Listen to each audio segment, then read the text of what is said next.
Vamos a ver, ya comenzamos a grabar. Ley reguladora del ejercicio de la contaduría. Vamos a darle hasta las 9:40, como habíamos dicho. Tenemos todavía 10 minutos por delante. Fíjese que la ley reguladora a muchos nos tomó por sorpresa. Quiero aclarar eso. Yo estaba trabajando en esa época, daba clases en la Universidad Tecnológica, porque yo trabajé en la Universidad Tecnológica. He trabajado como en unas 7 u 8 universidades. La Tecnológica, la Pedagógica, la Universidad Nueva San Salvador, la Universidad Isaac Newton, que es donde tuve el placer de conocer a la licenciada Reina, y al licenciado Ramón no, porque él ya lo conocía además antes, ya nos habíamos visto más antes, pero ahí lo llegué a reconocer. Él ya había egresado cuando yo llegué a trabajar ahí, y la licenciada Reina pues que fue alumna mía. También he trabajado en la Universidad Metropolitana, que en paz descanse, ya no existe, en la Monseñor Romero y en la Panamericana. Bueno, son como 6 o 7 universidades a las cuales he tenido el privilegio de enseñar. Pero lo que les quería contar el contexto de que cuando yo estaba trabajando allá por el año 2001 en la Universidad Tecnológica, estaba ya circulando el proyecto de ley, de esta ley, pero estamos hablando de hace más de 20 años cuando la tecnología no estaba como hoy, ¿no? El Internet ya existía, pero no como ahora, ¿verdad? Entonces, nosotros conocíamos los documentos porque alguien nos regalaba una fotocopia o lo veíamos en algún lugar, pero no podíamos tener acceso como hoy. A eso me refiero. Entonces, nos agarraron en curva porque en una reunión de docentes que tuvimos un día sábado, por cierto, eh, la licenciada Flamenco, que era una de las coordinadoras, nos pidió de favor que llenáramos una encuesta y la encuesta era sobre el proyecto de la ley reguladora, qué opinábamos de tal artículo y así honestamente la mayoría de los que estábamos en la reunión, a excepción de unos 2 o 3 que andaban un poquito más en la jugada, no sabíamos del proyecto. Entonces contestamos prácticamente a lo ciego, no sabíamos y me dio una gran vergüenza, quiero decirle, porque aunque no era una ley ya, ¿verdad? Pero sí estaba circulando el proyecto y yo tenía que haberlo conocido. Y no lo conocía. Entonces me sentí avergonzado por no saber de algo tan importante como eso. De ahí que les recomiendo de que estén siempre ojo al Cristo.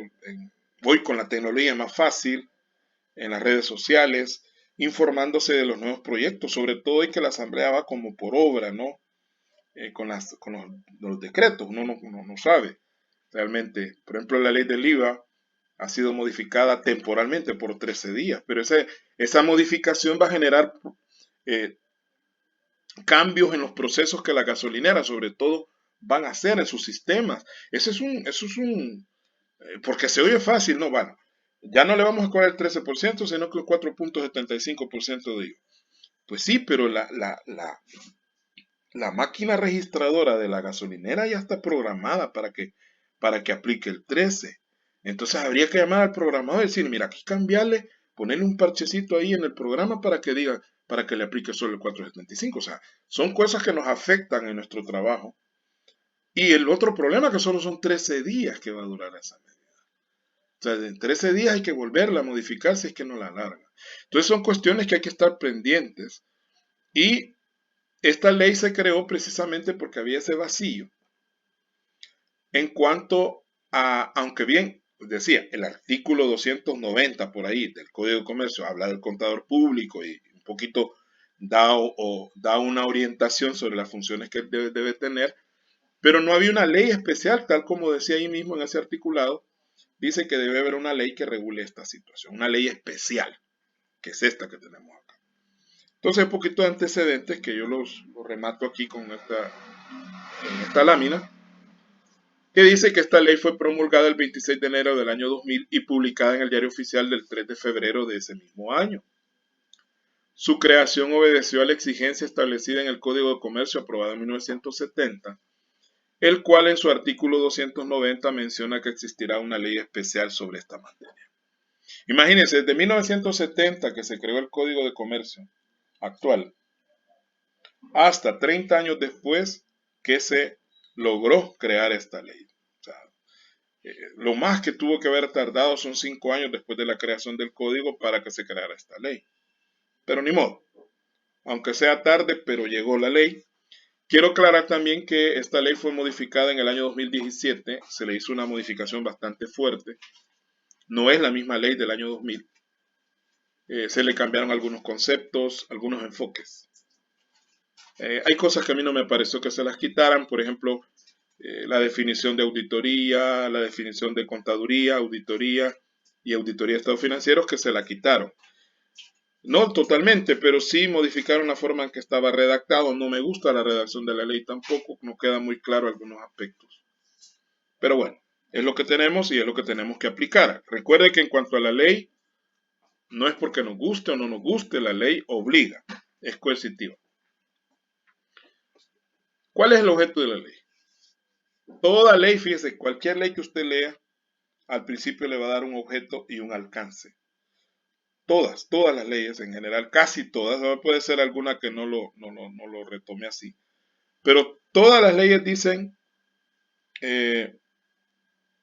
objeto y alcance de la ley. En este caso, dice que la presente ley tiene por objeto regular el ejercicio de la profesión de la contaduría pública. Es una profesión, la contaduría pública es una profesión. La función de la fe pública auditora, o sea, la auditoría externa, como le vamos a llamar de aquí en adelante, que es una función dentro del esquema de la profesión de la contaduría. La auditoría es una función, ¿verdad? Ahí dice fe pública, o sea, nosotros como auditores somos fedatarios. Un fedatario es alguien que da fe de algo o que dice esto es como dice ahí que es. Lo mismo que hace un notario. Un notario es un fedatario también. Da fe pública, fe ante otras personas de que lo que está ahí es correcto. De ahí lo delicado del trabajo del auditor y del abogado, que estamos dando fe de algo y que si ese algo no es como nosotros decimos, estamos cometiendo falsedad, ¿verdad? Estamos cometiendo falsedad y eso es un delito penado. Entonces, ya digo un pleonasmo, ¿no? Si es delito tiene que estar penado, si no, no fuera delito. Pero bueno, también establece los derechos y obligaciones de las personas, ya sean naturales o jurídicas, que la ejerzan. Entonces, regula la profesión como tal y la función auditora como una parte de esa profesión. Y la ley establece cuáles son los derechos y cuáles son las obligaciones tanto de las personas naturales como de las personas jurídicas que ejerzamos esta profesión.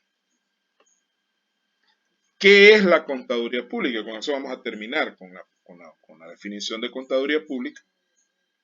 Dice que es una profesión especializada de la contabilidad sobre aspectos económicos y financieros de la actividad mercantil, los registros de sus operaciones y revelaciones de las mismas.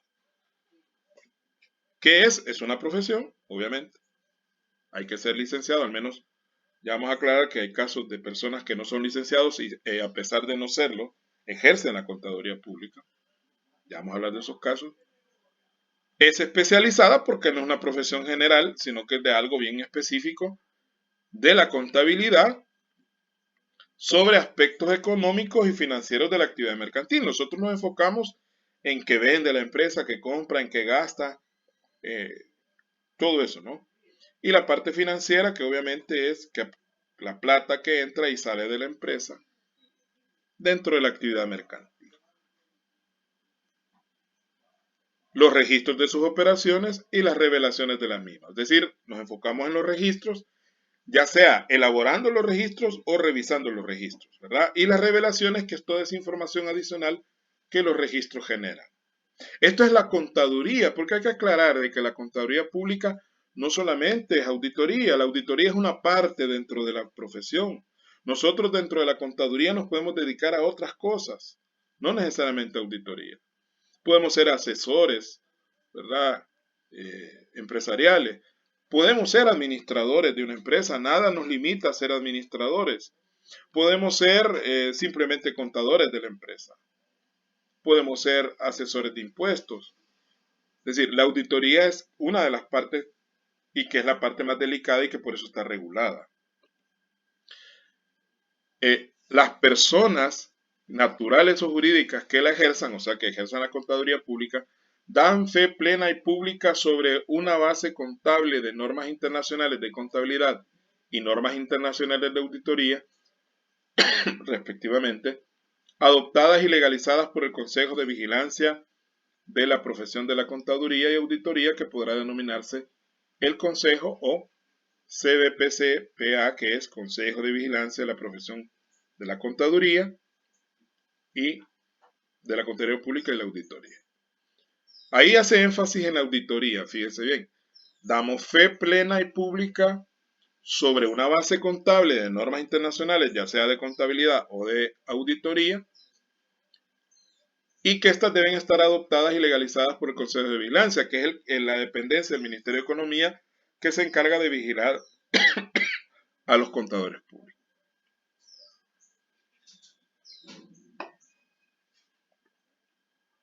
Bien, nos vamos a quedar por ahí. Hacemos un receso, son las 9:41. Vamos a entrar de nuevo a las 10:30. Fíjense bien, 10:30. Y cualquier cosa yo les aviso en el WhatsApp.